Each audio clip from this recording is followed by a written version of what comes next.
My name is Michael, and this is where it begins, or perhaps where everything I knew ends. This morning, like every morning, I woke up to the gentle sound of my wife Julia's voice as she hummed in the bathroom. The sound used to fill me with a sense of peace, a reassurance of the steady love and routine in our life together. But today, it sounded different, as if the notes carried a weight, a secret. Julia and I met in our late 20s, both freshly out of grad school, ambitious, driven, and eager to carve out a meaningful existence. We married within a year of meeting, drawn together by our shared values and dreams. Our life, as I saw it, was good, filled with mutual respect and the kind of partnership I always hoped for. I'm a software developer, often lost in lines of code, solving problems that seem important in the moment but trivial when I step back. Julia is a marketing consultant, her world a whirl of creativity and constant networking. Our careers, demanding as they are, were bridges to our aspirations, not barriers to our relationship, or so I thought. This doubt, this whisper of unease started subtly. A late meeting here, an unexpected business trip there. Things that are perfectly normal in our lines of work, but something in the way Julia began to guard her phone, or how her explanations seemed a bit too rehearsed, sparked a chill of suspicion that I couldn't shake off. Then came last night. Julia was at another late business dinner, one of many this month. She texted to say it would go later than expected, her words punctuated by a smiley face, an attempt to ease the tension that had started to build between us. I tried to distract myself with work, the glow of my computer screen a poor substitute for her presence. It was nearly midnight when she came home, her face flushed from the cold, her eyes avoiding mine. She talked about her dinner, her words spilling out quickly, too quickly. There was a jitteriness about her, an edge to her voice that I hadn't heard before. When she kissed me goodnight, her lips were tense, her touch fleeting. As I lay in bed next to her, watching the rise and fall of her chest, I realized how much I dreaded the possibility of discovering something that could shatter my world. But I also knew that I couldn't ignore these whispers of doubt any longer. I needed to find out the truth, no matter how painful it might be. Tomorrow, I decided, I would start looking for answers. Tomorrow I would begin to follow the threads of suspicion, hoping both to vindicate my wife and to brace myself against the potential unraveling of the life we had built together. The morning light filtered through the blinds, casting lines across the bedroom floor, slicing the room into segments of light and shadow. Julia was already up, the sound of clattering dishes drifting from the kitchen. My resolve from last night lingered, a firm undercurrent beneath the routine sounds of our shared life. I got out of bed and prepared for the day with mechanical precision, my mind turning over the possibilities. Could I really suspect Julia of infidelity? Was I just being paranoid, seeing shadows where there were none? Yet, the nagging feeling wouldn't leave me.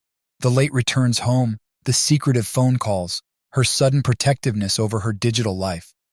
At breakfast, Julia was upbeat, talking about an upcoming project with more enthusiasm than usual. She looked beautiful, the morning light softening her features, highlighting the flecks of green in her hazel eyes. Watching her, a part of me wanted to dismiss all my fears, to chalk it up to stress and too many late nights coding. But the seed of doubt was sown, and it was sprouting, relentless in its growth. "I might be late again tonight," she said, as she poured more coffee into my cup, her hands steady, her voice casual. "We've got a new client from overseas, and the team is meeting for dinner to discuss the campaign. I'll try not to make it too late." "Sounds important," I managed to say, my voice neutral. "Which client is it?" "Oh, just some big tech firm from Japan. You wouldn't know them," she replied quickly, a little too quickly. I nodded, pretending to be absorbed in my toast while my mind raced. It was unlike Julia not to share details. She used to joke that her life was an open book compared to my code-encrypted one.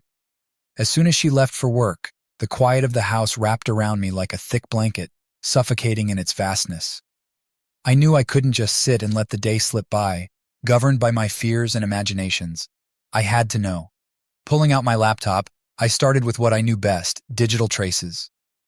Julia and I shared a cloud account for storing photos and documents, something we set up years ago for convenience. I logged in, telling myself that I was just being cautious, that a loving husband would trust his wife. But wasn't I also a loving husband for wanting to protect what we had from potential threats? even if those threats might come from within. The cloud was mostly filled with pictures of vacations, family gatherings, and our dog Max. I sifted through them, looking for anything recent that seemed out of place. It was then I noticed a folder that had been recently updated, something I hadn't seen before, labeled Work Events, Private.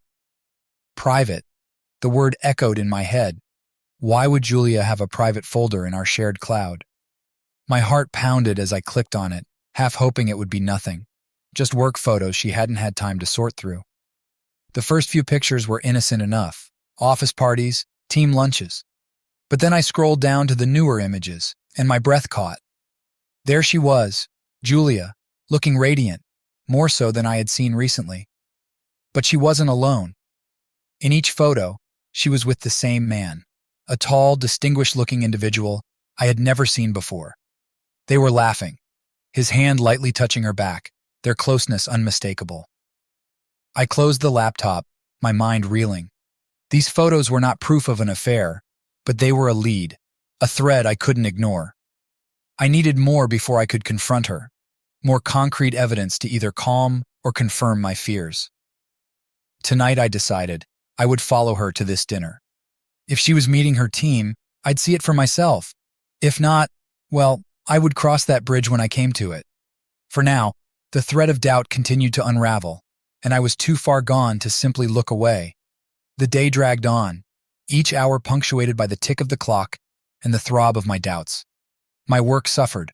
Lines of code blurred into a meaningless jumble as my mind replayed the images of Julia and the unknown man, their intimacy a stark contrast to the growing distance between us.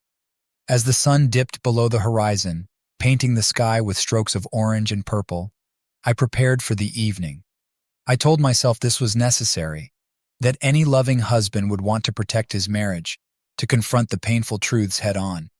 Yet a part of me felt like a stranger, driven to the edge of trust, peering into an abyss.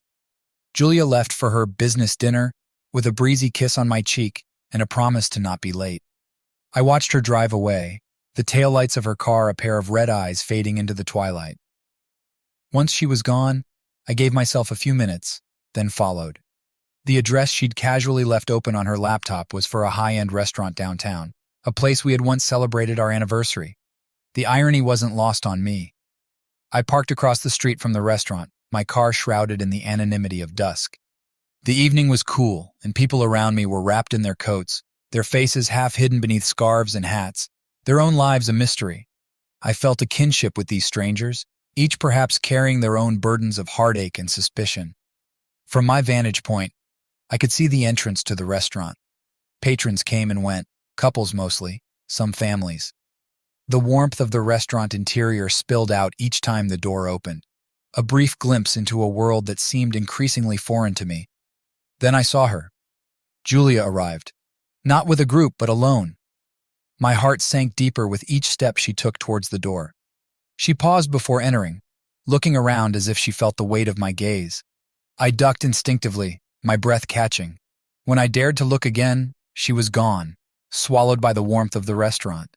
Minutes turned to hours as I waited, watching the door like a hawk, a cold pit forming in my stomach. Couples and groups came and went, laughing, untouched by the chill of the night or the chill in my heart. Then he appeared, the man from the photos, unmistakable in his elegance, his confidence. He paused at the entrance, scanning the street much like Julia had. My grip tightened on the steering wheel, my knuckles white with the effort to maintain control. When Julia emerged to greet him, my worst fears were confirmed. Their greeting was not that of colleagues, but of lovers. The ease of their interaction, the way she touched his arm, leaning into him with familiarity and affection, it was all the evidence I needed. I should have confronted them then, demanded answers, shattered the facade as they had shattered my trust. But I couldn't move. I was frozen, not by the cold, but by the piercing realization of betrayal. They eventually disappeared inside, leaving me to grapple with the shards of my broken illusions. Sitting alone in the darkness of my car, the sounds of the city a distant murmur, I understood that this was the beginning of the end. Whatever came next, whatever confrontations or heartbreaks awaited, tonight marked the irrevocable shattering of our marriage. I would confront Julia, but not tonight. Tonight, I mourned the loss of what I had believed to be true love, the kind that was supposed to last a lifetime. As the late hours of the night crept towards morning, I started the car and drove home, the silence in my heart a stark echo of the silence in our bed, where Julia would no longer lay. The drive home was haunted by silence and the echo of my own thoughts. Streets I had traveled 1,000 times now seemed cloaked in a darkness that reflected my turmoil. When I arrived home, the house was quiet, its shadows deeper and more foreboding than ever before. I sat in the living room in darkness, the weight of what I'd witnessed pressing down on me. The images of Julia and that man, laughing and touching, were seared into my mind, undeniable in their intimacy. I tried to make sense of it all, to prepare myself for the confrontation that I knew had to come. Yet when I heard Julia's car pull into the driveway, my heart raced with a mix of dread and an urgent need for explanations. Julia entered the house quietly, perhaps thinking I was asleep. When she saw me sitting in the dark, her body stiffened with surprise. "Michael?" Her voice was tentative, a clear note of confusion in it. "What are you doing sitting in the dark? Is everything okay?" I stood up, my movements stiff, the emotions difficult to control. "No, everything is not okay. We need to talk, Julia." She flicked on the light, her face revealing her concern. "What's wrong?" I took a deep breath, the words painful but necessary. "I saw you tonight with him." Julia's expression shifted into one of shock, then confusion. "With who, Michael? What are you talking about?" "The man from the restaurant. I saw how close you two were. It's pretty clear what's going on." Julia's face hardened with disbelief. "You were spying on me. Michael, I was at a dinner with clients. Yes, there was a man there. He's a new client. But whatever you think you saw, you're wrong." Her denial was adamant, her tone laced with a mix of anger and hurt. "I can't believe you would think that of me, that you'd go to such lengths before even asking me about it." I felt a flicker of doubt, but the images I had witnessed were vivid and telling. "Julia, it was clear from what I saw. How can you explain that?" "I don't need to explain my innocence against baseless accusations, Michael. If you trusted me, truly trusted me, we wouldn't be having this conversation." Julia's voice was icy, her posture rigid. The room grew colder with her words. I was at a loss. Her denial seemed sincere, but what I had seen felt indisputable. I need to understand," I stammered, my resolve shaking. "There's nothing to understand," Julia replied sharply. "I'm going to bed. We can talk more when you're ready to discuss this like adults." With that, she turned and left the room, leaving me alone with my doubts and the aching silence. That night was long and sleepless. I replayed the evening over and over, Julia's denial wrestling with the evidence of my own eyes. The trust that had once been the foundation of our relationship now felt cracked and uncertain. Was I wrong? Had my insecurities projected guilt where there was none? Or was Julia lying, protecting a secret life I was not part of? As dawn crept through the curtains, nothing was resolved. The gap between us had widened, filled with unspoken accusations and palpable distrust. I knew then that whether my suspicions were true or not, something fundamental had changed in our marriage. The path back to how we were seemed obscured, perhaps irretrievable. The next steps were unclear, but I knew they would determine the future of our relationship, for better or for worse. In the weeks that followed our tense confrontation, I chose to believe Julia. Her assurance that the man was merely a client, and her apparent openness thereafter, gradually restored a semblance of normalcy between us. We resumed our evening walks, shared meals filled with casual conversation, and slowly, the tight knot of suspicion in my chest began to loosen. Life, it seemed, was returning to its old rhythm. Julia made an effort to be more transparent. She shared details about her work, her meetings, even inviting me to a couple of events. Her phone no longer seemed like a guarded fortress. It lay around casually, which eased my earlier concerns about secrecy. This openness helped rebuild some of the trust that had been eroded that night in the living room. However, the foundation of our relationship had been shaken, and deep down, a part of me remained on alert, sensitive to any hint of deception. It was a fragment of doubt that I couldn't completely dismiss, a shadow that followed quietly behind the renewed laughter and shared moments. One chilly evening, as I was coming back from a late meeting, the shadow that lurked in my doubts stepped starkly into the light. I decided to surprise Julia by meeting her downtown where she had mentioned she would be having dinner with a client. As I approached the familiar street, lined with its bustling restaurants and glowing shop windows, a peculiar sense of unease took hold. Turning the corner, my eyes were drawn to a car parked slightly away from the street lamps, its interior dimly lit. As I moved closer, the figures inside became clear. It was Julia, unmistakable even in the low light, but she was not alone. The man from before, the so-called client, was with her. Their actions unmistakable, they were locked in an intimate embrace, far removed from any pretense of a professional relationship. The sight struck me like a physical blow, a confirmation of the fears I had tried so hard to quiet. I felt rooted to the spot, the cold seeping through my clothes, mirroring the chill that spread through my veins. After a moment suspended in shock, I forced my legs to move, my approach to the car steady and resolute. Tapping sharply on the window shattered the seclusion of their private world. Julia's eyes met mine, wide with shock and horror. The man scrambled to disentangle himself, his expression a mix of embarrassment and fear. I gestured for Julia to get out of the car. My voice, when I finally found it, was calm but cold, with barely suppressed anger. "We need to talk," I said, as Julia stepped out, her face pale, her eyes not leaving mine. "I can explain," she started, her voice trembling. "I think you've done enough of that," I interrupted, the hurt clear in my voice despite my controlled demeanor. "Let's go home. We'll discuss this there." The drive home was suffocating, filled with a heavy silence that neither of us dared break. Once home, the words finally came, each one laden with the weight of our crumbling relationship. "I thought we were past this, Julia. I trusted you," I said, the sense of betrayal deepening with each word. "I'm sorry, Michael. It was a mistake, a terrible mistake," Julia replied, her voice breaking. "A mistake that seems to keep happening," I observed, the bitterness evident in my tone.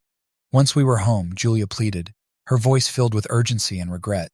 "Michael, please, can we just talk about this? It was a mistake, a one-time thing. It won't happen again."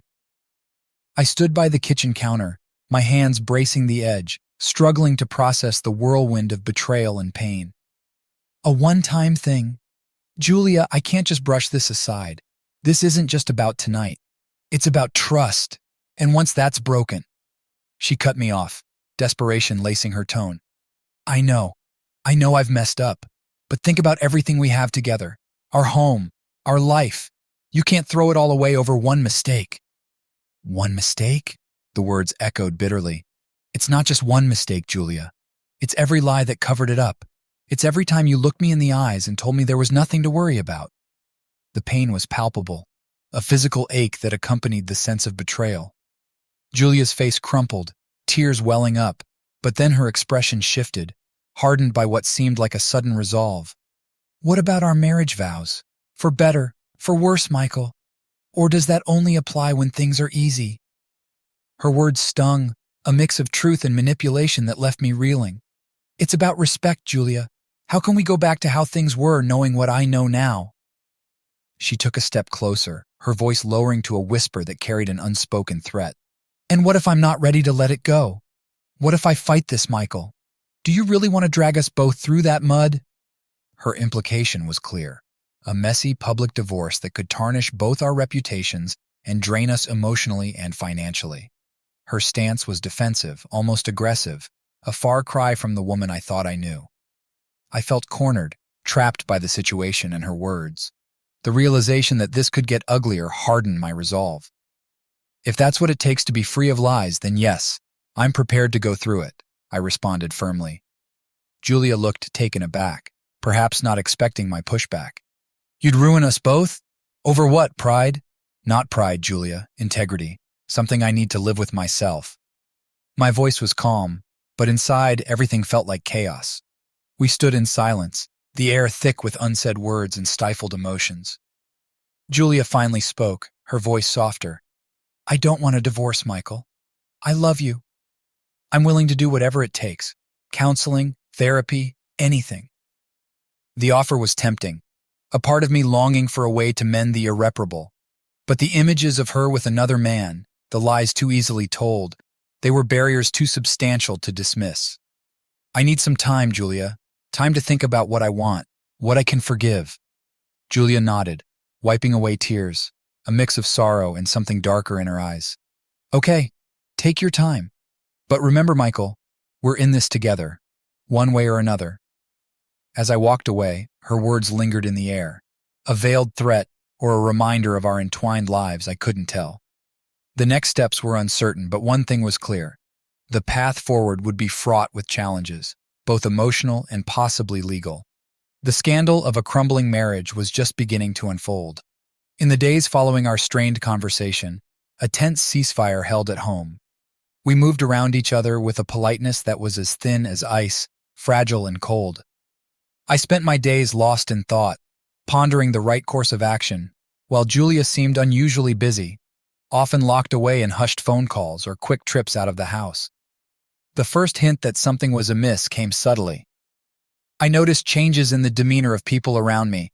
Colleagues at work who were usually friendly began to give me cautious, measured looks. My morning greetings were met with curt nods instead of smiles. It was confusing at first, until I overheard a conversation by the coffee machine.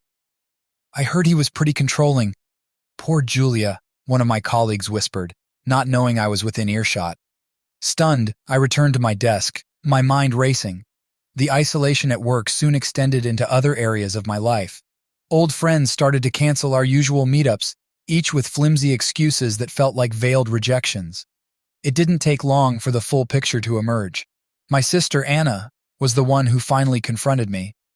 Michael, what's going on with you and Julia? People are saying things, terrible things.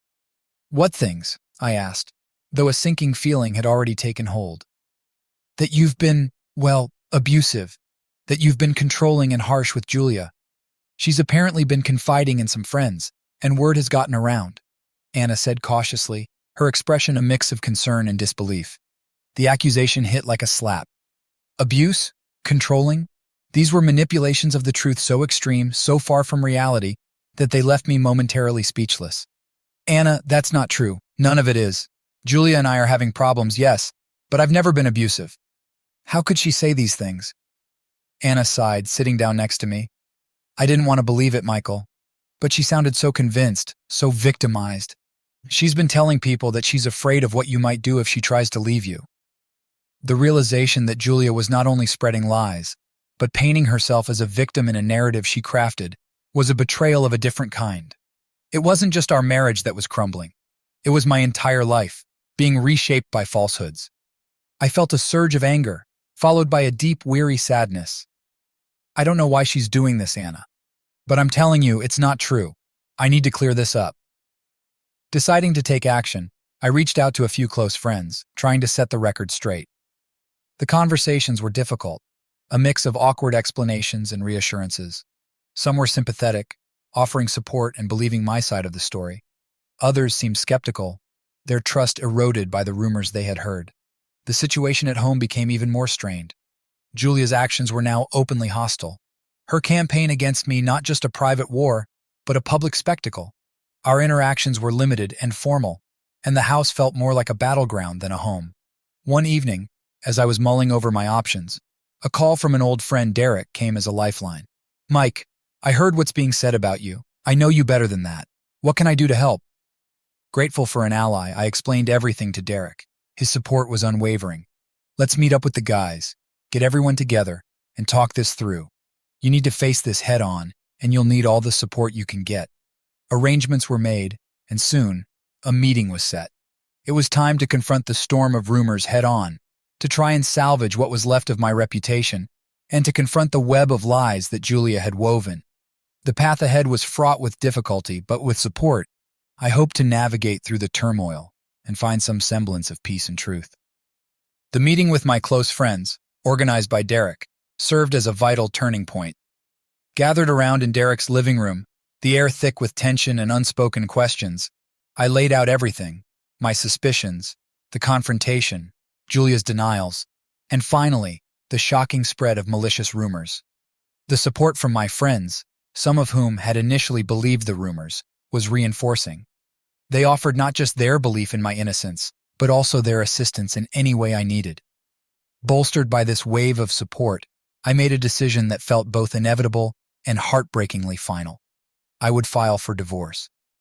With my decision made, I contacted a lawyer the very next morning, a sharp, no-nonsense woman named Eleanor, who came highly recommended for cases like mine.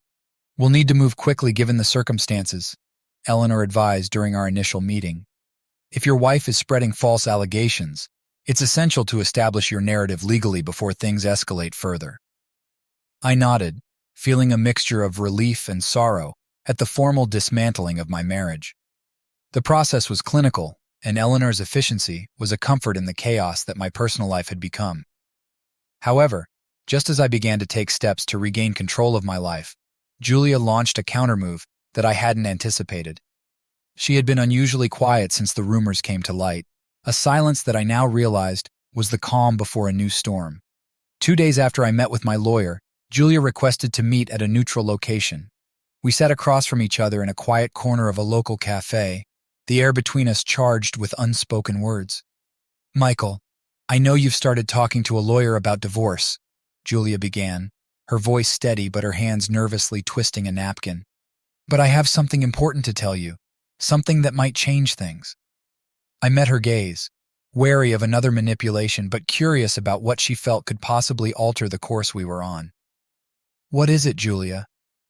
"I'm pregnant, Michael," she said softly, her eyes searching mine for a reaction.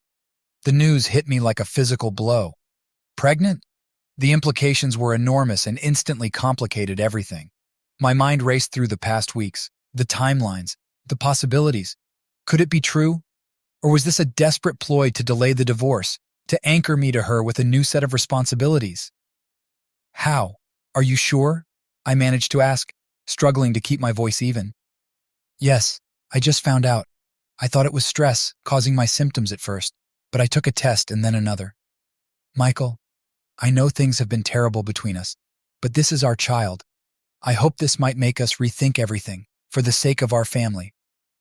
The word family echoed in my mind, tainted now by doubts and suspicions. The timing was too perfect, too convenient. Yet the potential reality of a child, my child, being brought into the middle of this turmoil gave me pause. The stakes were higher, the decisions now wrapped in layers of consequence that reached far beyond our failing marriage. "I need to think about this, Julia.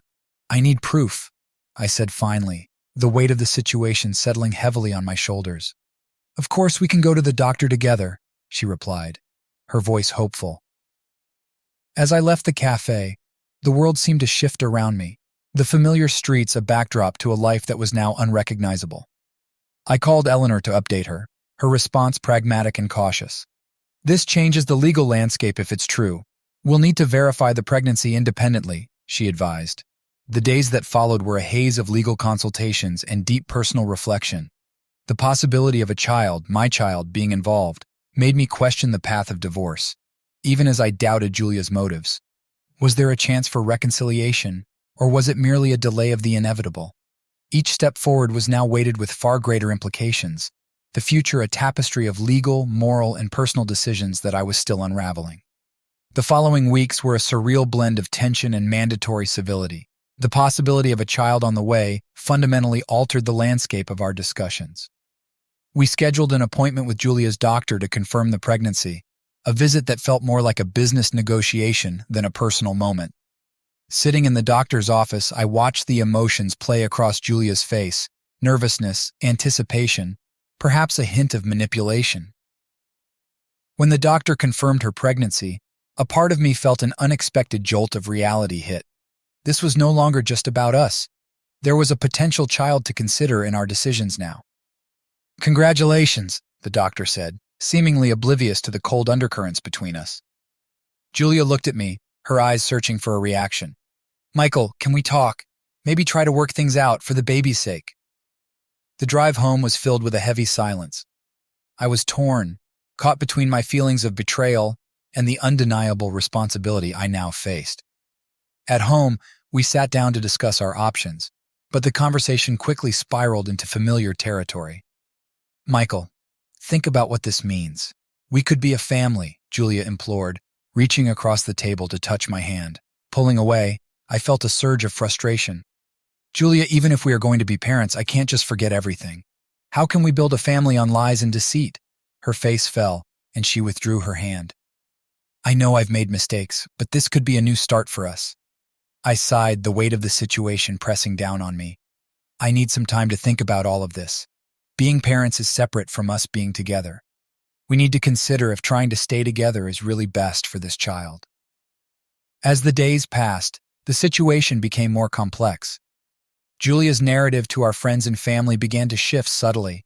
She portrayed herself as the wronged party trying to save our marriage for the sake of our unborn child, a spin that caused many to view me as the one being unreasonable. Phone calls and visits from concerned relatives became frequent, each one a reminder of how public our private torments had become. Feeling cornered and manipulated, I met with Eleanor to discuss the implications of the pregnancy on the divorce proceedings. Legally, this complicates your situation. If you decide to go through with the divorce, you'll need to prepare for a custody battle and potential child support, she explained, her tone clinical yet sympathetic. The reality of legal battles and custody disputes loomed large, painting a stark picture of the future.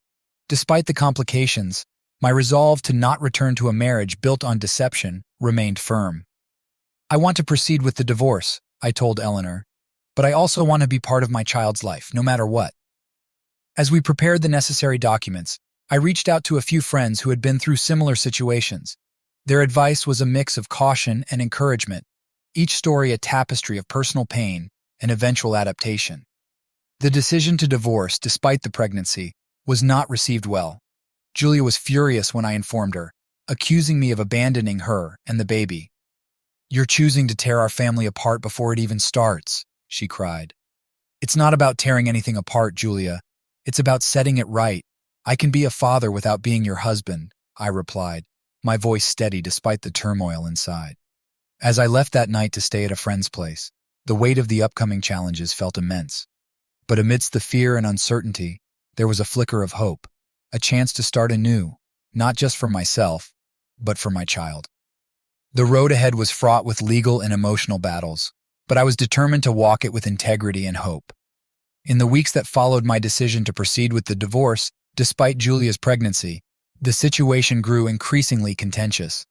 Julia's initial shock turned into a hardened resolve to fight the divorce every step of the way. The narrative she painted to our friends and family became one of a callous husband abandoning his pregnant wife, a portrayal that isolated me further within our social circles. My lawyer, Eleanor, prepared me for the difficult path ahead. These cases can get messy, especially with a child involved. You need to be prepared for emotional and possibly public confrontations, she cautioned during one of our strategy meetings. We filed the divorce papers citing irreconcilable differences, careful to navigate the delicate situation without escalating tensions unnecessarily. However, Julia's reaction to the filing was explosive. She accused me of cruelty and emotional abandonment, using her pregnancy as a shield against the dissolution of our marriage. "Michael, how could you do this to me, to your unborn child?" Julia confronted me one evening after she received the divorce papers, her voice filled with a mix of anger and distress. "I'm not abandoning our child, Julia. I will support our child, but our marriage is beyond repair. You know the reasons why," I replied, trying to maintain a level of calm despite the swirling emotions. The legal proceedings slowly ground forward, with Julia contesting every term and condition. Custody and support arrangements became battlegrounds. I was committed to being a part of my child's life, and Eleanor recommended filing for joint custody, which only intensified Julia's antagonism. During this time, my relationship with our mutual friends and some family members deteriorated further. Julia's narrative had taken root, and despite my efforts to explain my side, the community's sympathy lay heavily with her. I found solace in support groups for divorcing parents and a few close friends who stood by me, understanding the complexities of the situation. As the pregnancy progressed, so did our divorce proceedings. We attended mandatory mediation sessions, which were fraught with tension. Julia often brought up the pregnancy, using it as an emotional lever to gain favorable terms. Despite the manipulative tactics, I focused on the bigger picture, establishing a stable future for my child. "I want to ensure that our child knows I fought to be in their life, not that I walked away," I expressed to Eleanor after a particularly grueling mediation session. "Keeping that focus is important, Michael. Let's aim for a parenting plan that reflects your commitment," Eleanor replied, outlining strategies to strengthen my case for joint custody. The months rolled by, each one a mix of legal challenges and personal reckonings. As Julia's due date approached, the reality of becoming a father under these circumstances weighed heavily on me. I prepared a nursery at my new place, choosing each item with care, hoping that despite the ongoing conflict, I could provide a peaceful and welcoming environment for my child. One late afternoon, as I was setting up a crib, I received a call from Julia's lawyer. She had gone into labor and was at the hospital. The moment was upon us sooner than I had anticipated. Despite everything, the news filled me with a profound sense of responsibility and urgency. Driving to the hospital, I felt a complex mix of excitement and apprehension. The impending meeting at the hospital was not just about witnessing the birth of my child, but also possibly confronting Julia in a vulnerable state. I steeled myself, ready to meet my child for the first time, determined to start a relationship that, I hoped, would be untainted by the turmoil surrounding our divorce. Arriving at the hospital, I navigated the corridors, my heart pounding with anticipation and nerves. The future of my relationship with my child was about to begin, and despite the chaos of the past months, I was ready to embrace whatever came with openness and dedication. The battle for my marriage might have been lost, but the fight for my child's future was just beginning. The atmosphere in the hospital room was charged with a potent mix of emotions as I entered. Julia, looking exhausted yet relieved, cradled a tiny newborn in her arms. The sight was profoundly moving, yet the layers of our fraught interactions hung heavily between us. I began, my voice trailing off, unsure of how to navigate this delicate moment. Julia nodded, and I approached tentatively, peering down at the infant. A beautiful, innocent face, oblivious to the complexities waiting outside the safety of its mother's arms. The nurse, sensing the tension, offered me a small smile, an acknowledgement of the situation's difficulty. Holding my child for the first time was an indescribable feeling, filled with awe and overshadowed by a nagging concern that had been gnawing at me since Julia's pregnancy announcement. The doubts about the child's paternity, fueled by the timing and circumstances of our deteriorating relationship, had led me to request a paternity test discreetly. The results I knew would be ready any day now. "Julia, I've been thinking a lot about how we move forward from here," I started, carefully placing the baby back into her arms. "Regardless of everything, I want to be fair and do right by our child." Julia's eyes met mine, a flicker of uncertainty passing through them. "I know, I want that too." The next few days were a blur of legal consultations and visits to the hospital. When the call finally came from the lab with the DNA results, my heart sank. I was alone in my apartment, the walls lined with pictures of happier times, a stark contrast to the current turmoil. "Mr. Foster, we have the results of the paternity test." The voice on the line was clinical, detached. "Please go ahead," I replied, my voice steady despite the turmoil inside. "The test results indicate that you are not the biological father of the child." The words hit me with the force of a physical blow. Not the father? The room seemed to spin, and I grasped the back of a chair for support. A mix of emotions surged through me: relief, anger, profound sadness. It was definitive. Julia's betrayal ran deeper than I'd imagined. With the paternity results in hand, I met with Eleanor to discuss the implications. "This changes your legal situation significantly," she noted, reviewing the documents. "It will affect your divorce proceedings and any obligations towards the child." Armed with the truth, I faced Julia again, this time in her lawyer's office for a scheduled meeting. Her face, when I laid the paternity results on the table, went pale. "Michael, she started, but the words seemed to fail her. "How could you, Julia?" My voice was low, controlled, each word a testament to the betrayal I felt. "Why would you lie about something so fundamental?" Julia was silent for a long moment, her eyes not meeting mine. Finally, she whispered, "I thought it would fix things. Between us." "By deceiving me?" I shook my head, a mixture of disbelief and clarity settling in. "You were ready to let me believe I was the father, knowing full well I wasn't." The conversation that followed was difficult, but necessary. It became clear that our paths were irreversibly divergent. With the truth revealed, the process of untangling our lives could proceed with a new clarity. I informed Julia and her lawyer that I would move forward with the divorce and would not seek any parental rights. as I had no biological tie to the child. As I left the office that day, the weight of the past months seemed to lift slightly. The path ahead was still fraught with challenges, but the air was clearer now. The deception was behind me, and ahead lay the task of rebuilding my life, free from the shadows of doubt and betrayal that had clouded my recent existence. The finalization of the divorce came as a somber relief. It was a conclusion to months of emotional turmoil and legal battles. The proceedings ended quietly, a stark contrast to the chaotic disputes that had led us here. Julia and I sat in stark silence as the judge pronounced our marriage dissolved. As I walked out of the courthouse, the weight of my wedding band absent from my finger, I felt an odd mix of sadness and liberation. In the wake of the divorce, the truth about Julia's deceit gradually came to light. Friends and family members, some of whom had distanced themselves during the height of the rumors, began to reach out. The revelation that Julia had lied about the paternity of the child, and her attempts to manipulate the narrative against me, had shifted the community's perspective dramatically. One by one, old friends apologized for their earlier mistrust, and slowly my social circles began to mend. The support was heartening, a crucial balm for the wounds left by the ordeal. Professionally, my career, which had momentarily suffered a setback due to the stress and distractions, began to flourish once more. With my personal life no longer occupying my every thought, I could devote myself fully to my work. New projects and opportunities emerged, and I embraced them with a renewed vigor, grateful for the chance to rebuild my reputation and focus on the future. Moreover, the support groups I had joined during the divorce became a continued source of strength and perspective. I realized the power of community and understanding in healing from personal trauma. Motivated by my experiences, I began volunteering with a local organization that provided counseling and support for individuals going through similar situations.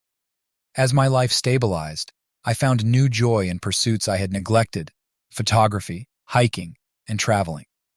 Each photograph I took, every trail I explored, felt like a step away from the past and towards something new and hopeful.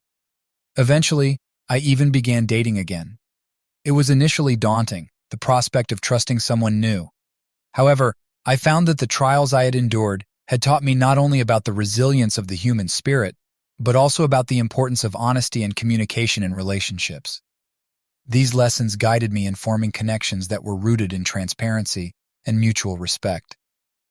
One crisp autumn evening, as I stood on a hill overlooking the city, camera in hand, waiting for the perfect sunset shot, I reflected on the journey of the past year.